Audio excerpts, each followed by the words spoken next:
¿Cómo le va, doctora? Pablo Manino y el equipo aquí de Radio Mitre Mendoza la saluda. Buen día, Pablo. ¿Cómo le va? Bien, muy bien, le Un gusto agradecemos. saludarlo. Le agradecemos por estar allí y en primer lugar queremos conocer que nos cuente bien de qué se trata el cáncer de mama.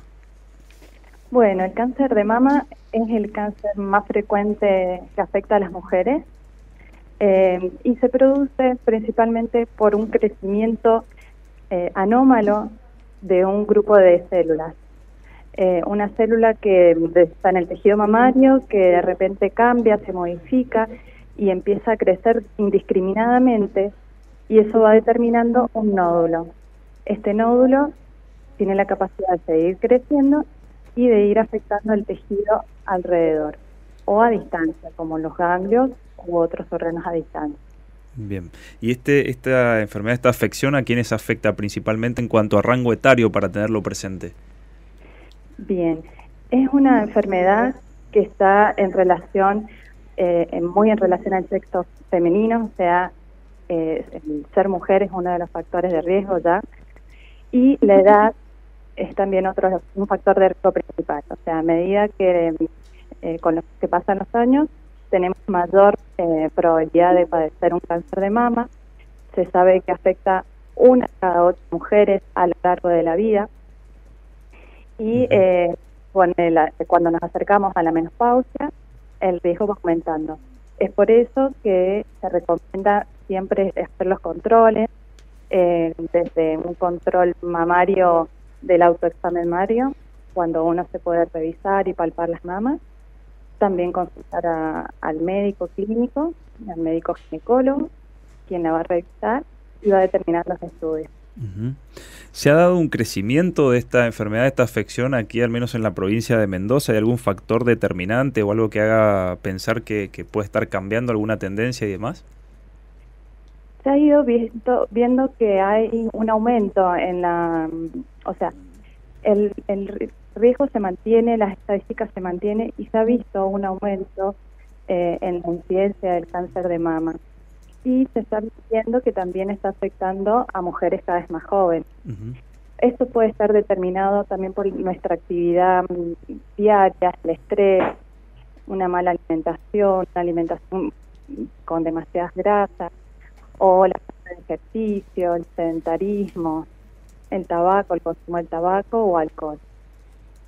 Bien, bien, ¿y el método más efectivo para poder detectarlo, para conocer cuál es, doctora? Bien, lo ideal en el cáncer de mama es llegar temprano. Y la forma de llegar temprano es, como decíamos, con los exámenes y con los estudios que pueda solicitar el médico, como pueden ser la mamografía y la ecografía.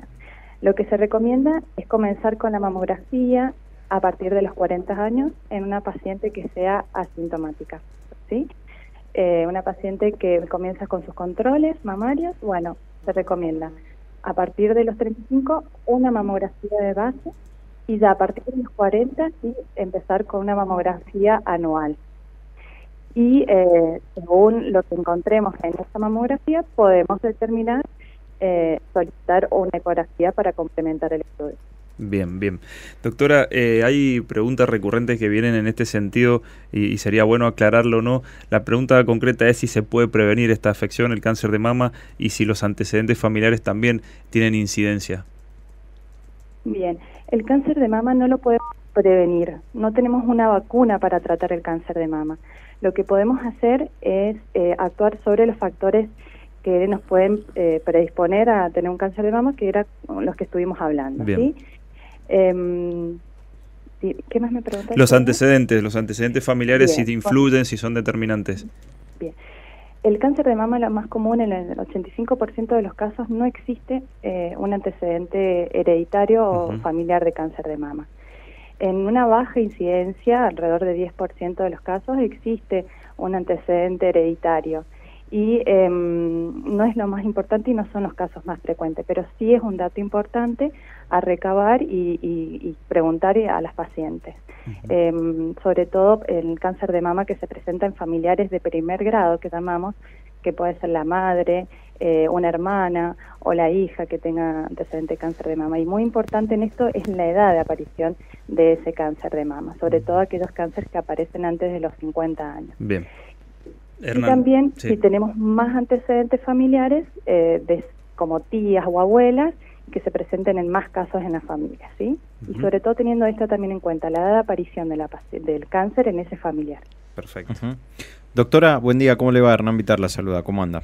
Buen día, Hernán, ¿cómo le va? Bien, le consulto por la pandemia y bueno, ¿qué pasó con las mujeres durante el 2020 y también principios de este 2021? Digo, ¿se dejaron de hacer los controles o hubo cierta concientización? Sí, lamentablemente los controles se redujeron muchísimo, alrededor de un 60%, con todo lo sucedido en la pandemia. Por suerte, ya a principios de este año, fines del año pasado, las mujeres ya empezaron a volver a las consultas médicas y los controles hemos visto que de a poco se han ido regularizando. Bien. Realmente ahora ya estamos con bastantes controles. Y esto es todo un problema porque obviamente demora la consulta médica y la paciente se retrasa en consultar y uno encuentra los tumores ya un poquito más grandes, más avanzados, con mayor compromiso. Bien. Entonces, por eso es que es tan importante hacerse los chequeos y realizarse la mamografía. Perfecto. Bien, doctora, para cerrar, teniendo en cuenta, ¿no?, que hay personas que pasan momentos muy difíciles cuando conocen el diagnóstico, en lo emocional también, queremos conocer un mensaje también de aliento para ellas y cómo manejar esta situación.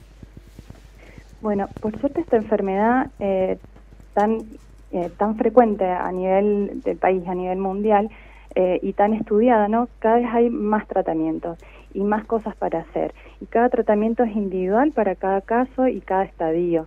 Entonces, realmente hay mucho para hacer, podemos detectarlo a tiempo, tenemos métodos de imágenes que podemos cada vez detectarlo en estadios más chiquitos y tiene una alta chance de curación. Más del 90% se puede curar si el tumor es detectado a tiempo. Así que lo principal es esto, ¿no?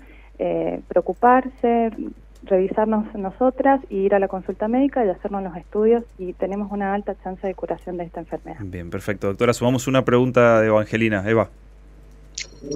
Sí, bueno, justamente quería decirle a la doctora y preguntarle de qué manera se puede hacer esta comunicación de la que ella habla con estos consejos para las mujeres, porque realmente psicológicamente se produce una situación de mucha angustia en el momento en el que uno tiene que ir a hacer estos estudios y después los días o las horas en las que tiene que estar esperando el resultado quizás de una mamografía o de una ecografía mamaria. ¿Cómo hacer para que esto sea un poco más amigable y no genere esta situación de angustia?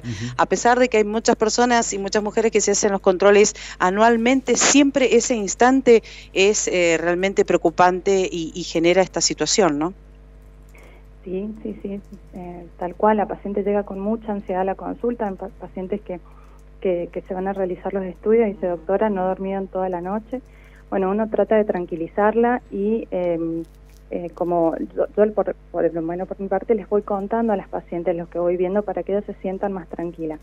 Como así también si voy detectando algo, la voy orientando y como que trato de manejar como su estado de alerta, ¿no? Para que no se deje estar, si encontramos algo sospechoso, movernos, le sugerimos, le podemos ir más o menos diciendo cómo van a ser los pasos, porque lo que también angustia es esto, ¿no? ¿Qué pasos hay que seguir? Y bueno, obviamente ya con los estudios en mano, volver a su médico para que él la pueda orientar y guiar con todos los estudios. Doctora, le agradecemos su contacto con Radio Mitre Mendoza.